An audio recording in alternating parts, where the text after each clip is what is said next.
use a few seconds here just to reiterate what we're doing here. So if you're new to this, the idea is that we hit the pause button on our day once a day, Monday through Friday, and between noon and 12:15, we sort of exit the busyness of our day and we intentionally focus on practicing all kinds of different skills that ultimately contribute to a sense of positivity.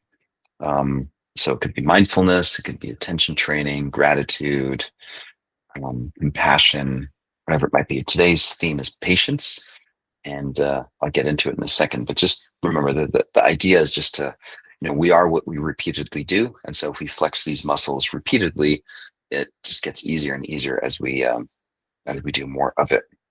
So, without further ado, let me let me jump in today's theme. So, here's a quote by Tara Brach: "When we are patient, we create space for understanding and connection, allowing us to navigate difficult situations with grace." I love the word grace, and full disclosure, I'm not at heart a religious person.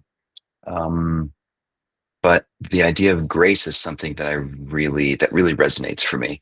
I think grace is the state of mind when we realize that things are really working for us. Things could have gone left or in a very different direction, but they didn't. They went in the direction that is beneficial to us. So I think grace and gratitude, or gratitude for grace, is those are two ideas that are very closely linked. Um, and grace is one of these things that it happens to us, and oftentimes I think we don't give enough space for grace to happen. And so this is where patience kicks in. So patience is this thing that we can do, this muscle that we can flex, that gives space and time so that grace can manifest.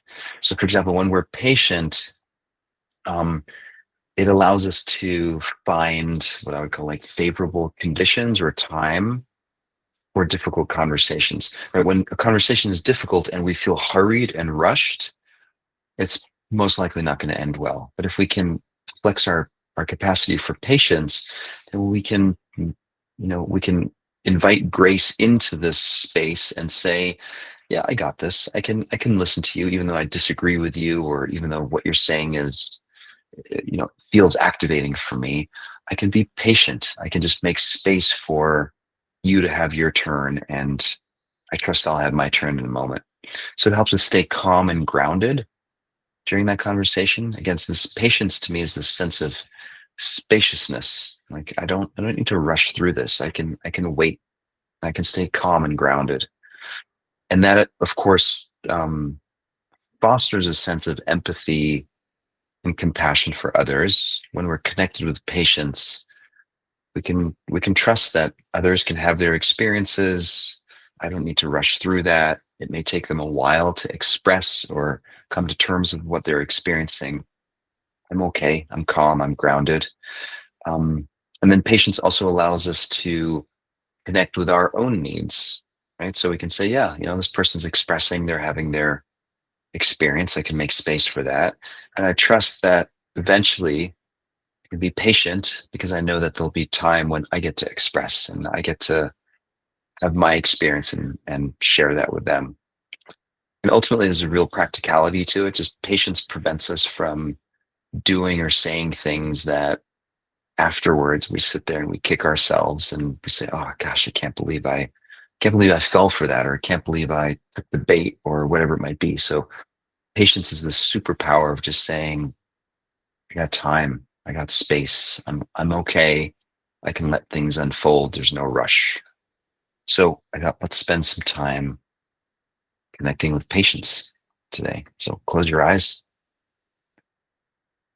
And my guess is you've been busy this morning doing lots of different things.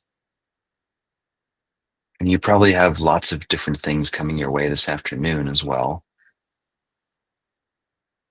So Being patient means that we can just make space for this is what's happened. This is what I'm anticipating is coming my way. I can just create some space for all of it.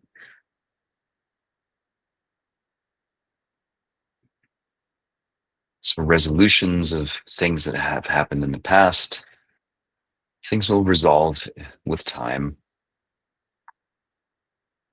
Things that I'm anticipating will happen later this afternoon, I can also make space and time for those and just be patient and see what unfolds and see how things materialize.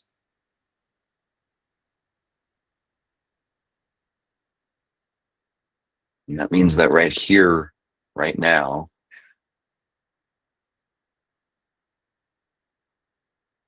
I'm just making space,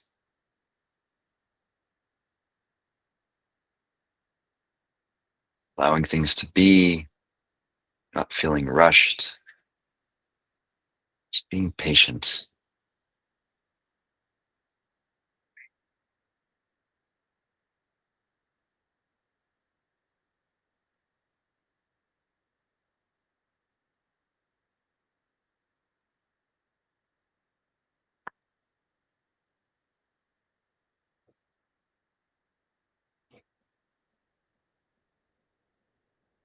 And see if you can bring to mind a recent interaction that you've had with someone where you felt just generally negative about it. Maybe you didn't feel heard or seen. Maybe there was some edginess to the interaction. Maybe someone just gave you a dirty look because you took their parking space or something like that. Just feel into that experience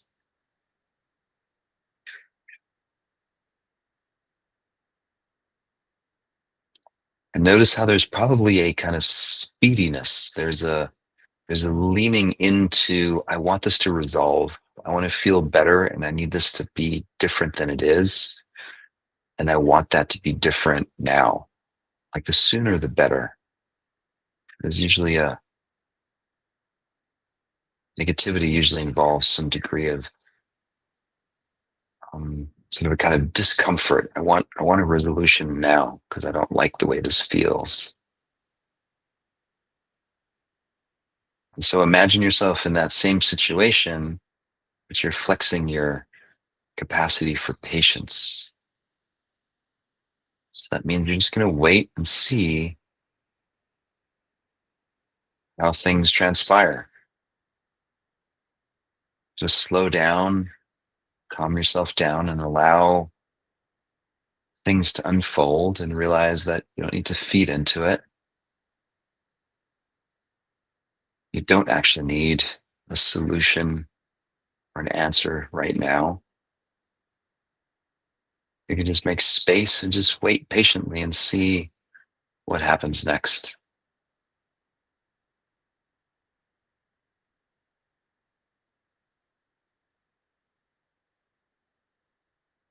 In my experience, oftentimes with other people, when they feel really upset or angry or just energized, if I can be patient and just allow them the space and the time to have their experience, eventually they run out of energy. And they get to a place where it's all been said. I can reflect back, I can give them that empathy, that compassion. And eventually their nervous system just calms down and relaxes. And that's just because I'm willing to be patient. I'm willing to just allow time for them to have their experience.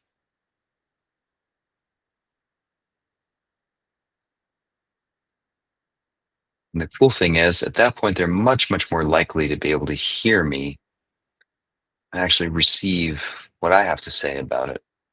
So, in that sense, patience is a very self serving thing to do.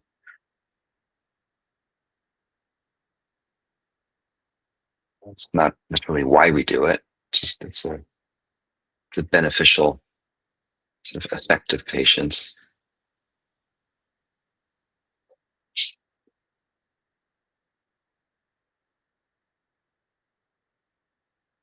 And so the $1 million question here is, what stops you from being more patient with others or just in life in general? Like, what's the rush? What's the urgency?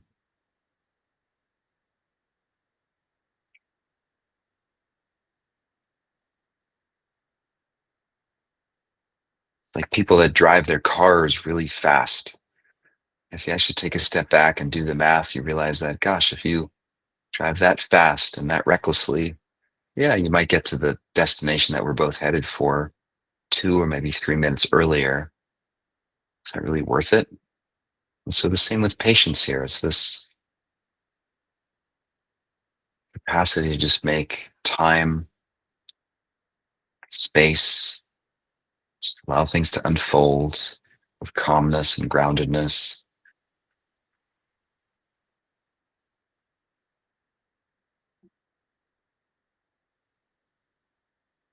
I think usually we find that things just work out better when we can be more patient.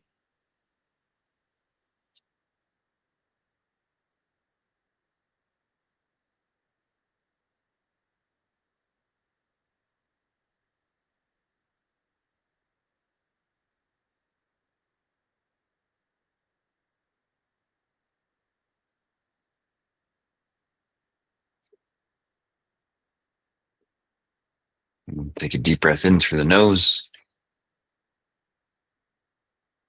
the mouth, and relaxing the neck, throat, your jaw, your shoulders. And hold the out breath for 5, 4, 3, 2, 1. In through the nose, through the mouth. Again, relaxing the shoulders, the neck, arms, the hands. Hold for 5, 4, 3, 2, 1. Open your eyes, come on back. Um, yeah, wishing you lots of uh, patience and spaciousness for the rest of your day. Hope that's a good reminder. So take care, everyone.